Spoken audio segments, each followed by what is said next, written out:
अस्सलाम वालेकुम, मैं आपका बबलू लाहौरी भाई। आज जिस फ़ोन को मैं रिव्यू करने वाला हूँ ना, बड़ा हॉट और बड़ा तगड़ा फ़ोन है।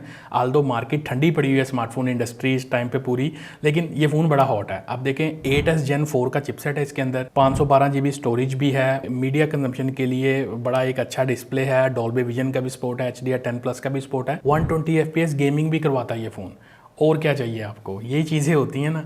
और कैमरा शैमरा का भी आगे डिटेल में आपको बताता हूँ। और जिस डिवाइस की मैं बात कर रहा हूँ ये है Redmi Turbo 4 Pro।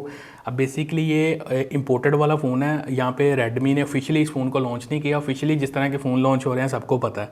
तो ये बड़े तगड़े फीचर वाला फ़ोन है। इसकी प्राइस डिटेल, इसका ऑफिशियल PTA टैक्स वो भी आगे बताता हूँ। और इसके प्लस माइनस क्या हैं, ये चाइनीज़ रोम के अंदर आता है। और चाइनीज़ रोम के प्लस माइनस क्या है, नोटिफिकेशन के रोले शोले वहाँ पे क्या चीज़ें हैं, गूगल सर्विसेज का क्या स्नैरियो है और क्या आपको लेना चाहिए या फिर नहीं, सब इस वीडियो में क्लियर करने वाला हूँ। अब देखें ये जो फ़ोन है ना, ये इंपोर्टेड वाला फ़ोन है, पाकिस्तानी मार्केट में चल रहे हैं काफ़ी। आपको मार्केट में जाएंगे तो हर काउंटर पे ऑलमोस्ट नज़र आएंगे, क्योंकि डब्बा पैक से ज़्यादा जो डिमांड है ना वो इन फ़ोन्स की चल रही है, क्योंकि डब्बा पैक के हालात आप सबके सामने ही हैं। अब ये जो फ़ोन है लुक वाइज डिसेंट है, प्रोफाइल इसकी, बैटरी बहुत बड़ी तगड़ी से लेके आता है 7550 mAh की, जिसकी वजह से प्रोफाइल भी फ़ोन की थोड़ी सी थिक ज़रूर हो जाती है। ग्लास और मेटल की बिल्ड है, होल्ड करते हुए थोड़ा सा वजनी ज़रूर फील होता है। अपनी एक बड़ी बैटरी भी है, मेटल ग्लास बिल्ड की वजह से भी, लेकिन हैंड फील इसकी सॉलिड है, एक प्रीमियम वाली है। उसके अलावा जो इस फ़ोन का सबसे तगड़ा पॉइंट है ना, वो इस फ़ोन की परफॉर्मेंस है। इस फ़ोन में आता है स्नैपड्रैगन 8s Gen 4 का चिपसेट है और एंतुतु पे ये 2.23 मिलियन को हिट करता है स्कोर को। तो ये स्कोर भी बड़े तगड़े हैं। अब मेरे पास ये 16 GB रैम, 512 GB स्टोरेज वाला और UFS 4.1 की स्टोरेज है इस वेरिएंट के अंदर। तो स्पीड का हिसाब आप लगा सकते हो मेमोरी की।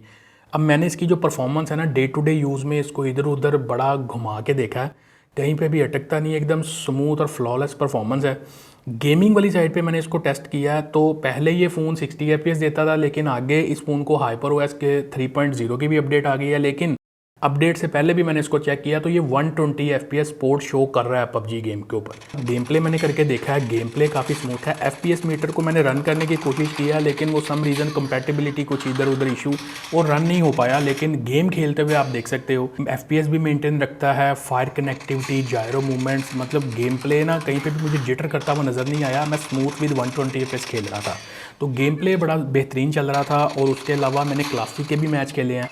क्लासिक मैच खेलते हुए भी इसकी जो परफॉर्मेंस है वो अच्छी रहती है। और मैंने स्क्रीन रिकॉर्डिंग के साथ भी गेम प्ले करके देखा है, तो स्क्रीन रिकॉर्डिंग के साथ इवन जो गेम प्ले है वो भी काफ़ी बेटर हैंडल कर लेता है। थोड़ी बहुत ऊपर नीचे फ्लक्चुएशन ज़रूर आती है, लेकिन स्मूथनेस रहती है गेम खेलते हुए।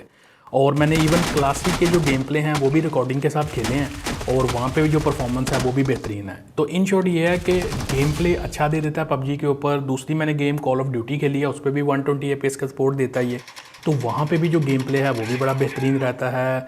मूवमेंट, फायर कनेक्टिविटी, ओवरऑल जो ग्राफिक्स हैं, जो परफॉर्मेंस है बेहतरीन है। फिर मैंने रियल क्रिकेट की तरफ आया, और रियल क्रिकेट जो गेम है वो भी ओबियसली काफ़ी स्मूथ ही चल रही है, क्योंकि परफॉर्मेंस बड़ी तगड़ी है। तो गेमिंग वाली साइड से तगड़ा है, लेकिन मैंने कोई 1 घंटे का जो गेम प्ले किया उसके अंदर डिवाइस वार्म ज़रूर होती है, मतलब गर्म होता है ये फ़ोन, लेकिन ओवर हीटिंग ऐसी ऐसे फील नहीं हुई।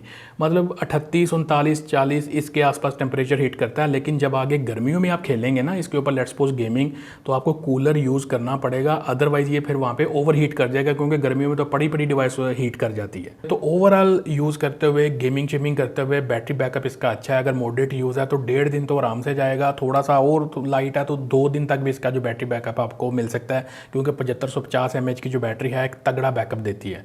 उसके अलावा 90 वाट की जो चार्जिंग है वो मैंने चार्ज करके देखा, मेरे पास Xiaomi का चार्जर पड़ा हुआ था, तो उसके साथ 1.5 घंटे के आसपास ये टाइम लेता है। कोई 5% से मैंने लगाया था तो 99% तक ये चला गया था 1.5 घंटे के अंदर। डिस्प्ले जो है इस फोन का सेकंड सॉलिड पॉइंट बन जाता है, क्योंकि 6.83 इंच का ये कैमोलेड डिस्प्ले है, 120 हर्ट्ज पे एकदम मक्खन स्मूथ चलता है, कहीं पे भी अटकता नहीं है। पतले बेजल्स हैं, एक प्रीमियम फील देता है। साइड फ्रेम और डिस्प्ले के दरम्यान एक ब्लैक ब्रैकेट होती है, वो भी नहीं है, तो एक फ़ील काफ़ी बेटर आती है डिस्प्ले की। आउटडोर में जो विजिबिलिटी है एकदम ब्राइट है, वहाँ पे आप हार्श लाइट में भी जा रहे हो तो विजिबिलिटी बेहतरीन रहती है। Media consumption point of view से भी काफ़ी सॉलिड है। डिस्प्ले के कलर्स वगैरह, यूट्यूब वीडियो देखनी है वो भी HDR में आप देख सकते हो। OTT प्लेटफॉर्म बड़ी तगड़ी सपोर्ट लेके आता है। नेटफ्लिक्स वाइड वन L1 है, डॉल्बी विजन का भी सपोर्ट है, HDR10+ का भी वहाँ पे सपोर्ट है। तो मीडिया कंज्यूम करना है तो अच्छी क्वालिटी है, जो स्पीकर है स्टीरियो है, साउंड क्वालिटी मतलब फॉर द प्राइस सेगमेंट अगर देखा जाए तो काफ़ी बेहतरीन है। फिंगरप्रिंट सेंसर इन डिस्प्ले है, स्पीड एक्यूरेसी बड़ी फास्ट है उसकी।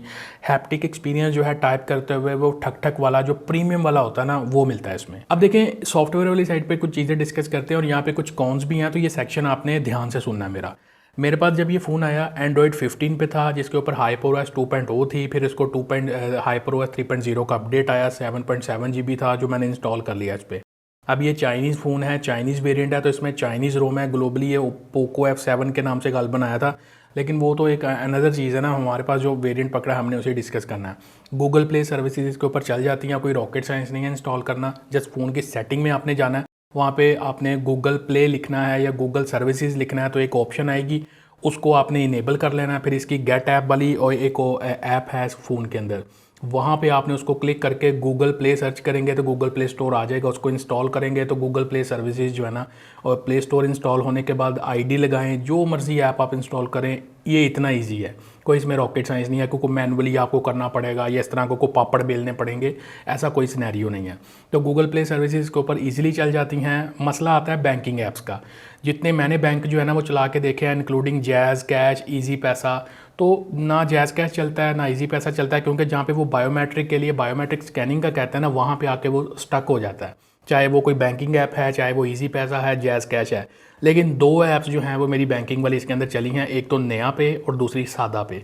ये भी मैं वॉलेट यूज़ करता हूँ, तो क्योंकि ये बायोमेट्रिक वाले प्रोसीजर पे जाती नहीं है तो OTP से वो सारा कुछ हो जाता है। तो ये दोनों ऐप्स जो है ना, नया पे सादा पे, ये चल रही हैं।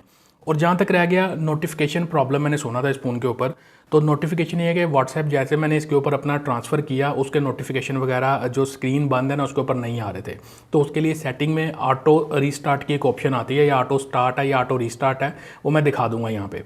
उस पर आपने जाके जो भी ऐप है आपकी जिसके नोटिफिकेशन इशू करें, उसको एक दफ़ा इनेबल डिसेबल करके डिवाइस को रीस्टार्ट करेंगे, तो उसके जो नोटिफिकेशन है ना ऑफ स्क्रीन के ऊपर, उसके मसले मसाइल जो है ना वो काफ़ी हद तक फिक्स हो जाएंगे आपके। बाकी जो आगे फर्दर अपडेट्स हैं वो भी उम्मीद आ जाएंगी, क्योंकि इस रोम के ऊपर अपडेट्स आ रही हैं। अभी एंड्रॉयड 16 पे HyperOS 3.0 अपडेट हो चुका है ये, और आगे एक दो और आ जाएंगे, मुझे श्योर नहीं है कि कितनी आनी है, बट अपडेट आ जाएगी इसके ऊपर। और नोटिफिकेशन का इशू बैंकिंग ऐप्स का मैंने आपको सारा क्लियर कर दिया। हाँ, अगर बैंकिंग ऐप चलाना आपकी ज़्यादा कंसर्न है तो फिर ये डिवाइस आपके लिए नहीं है।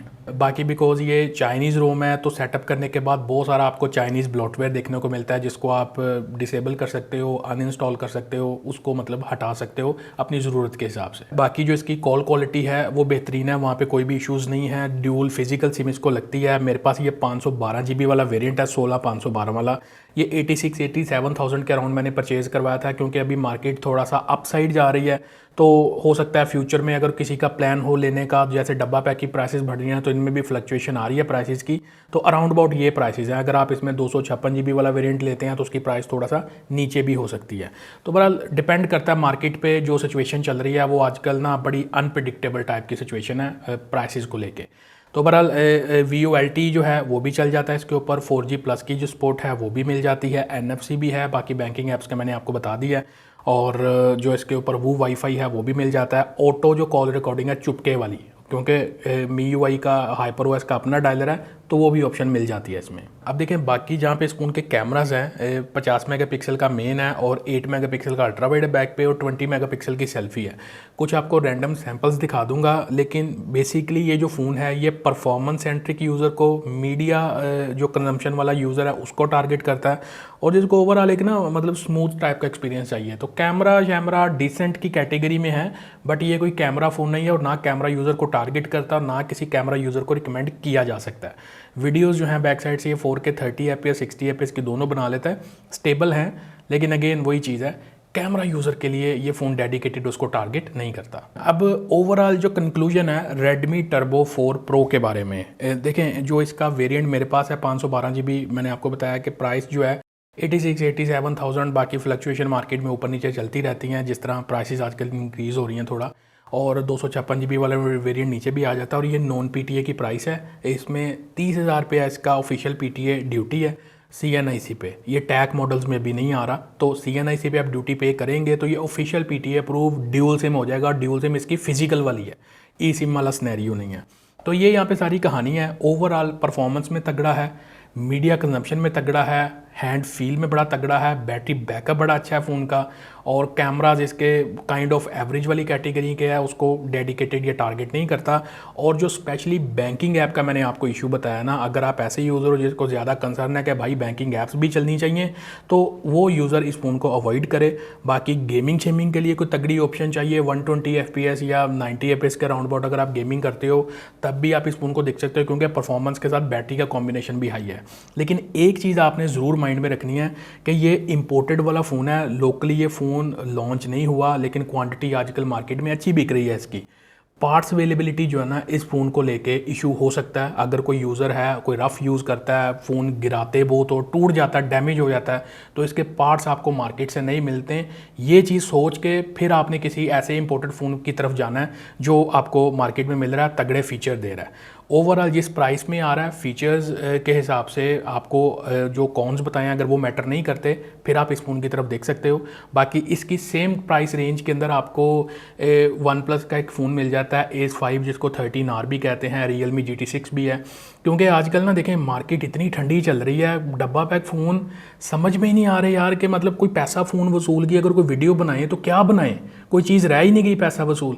और दूसरे जो ये इस तरह के फ़ोन आ रहे हैं, यूज़र पे ज़ाहिर है वो इनकी तरफ ही जाता है। अब आहिस्ता आहिस्ता ये सारे फ़ोन आपको मैं रिव्यूज़ देने वाला हूँ, क्योंकि मैंने टेस्टिंग शुरू कर दी है बहुत सारे फ़ोन्स पे। तो GT6, Ace 5 वो भी आगे आ रहा है, इसका जो सिनेरियो था सब मैंने आपको बता दिया है। आई होप कि चीज़ें क्लियर हो गई होंगी। वीडियो अच्छी लगी हो तो लाइक शेयर सब्सक्राइब करना। मिलते हैं अगली वीडियो में। Thanks for watching. अल्लाह हाफिज़।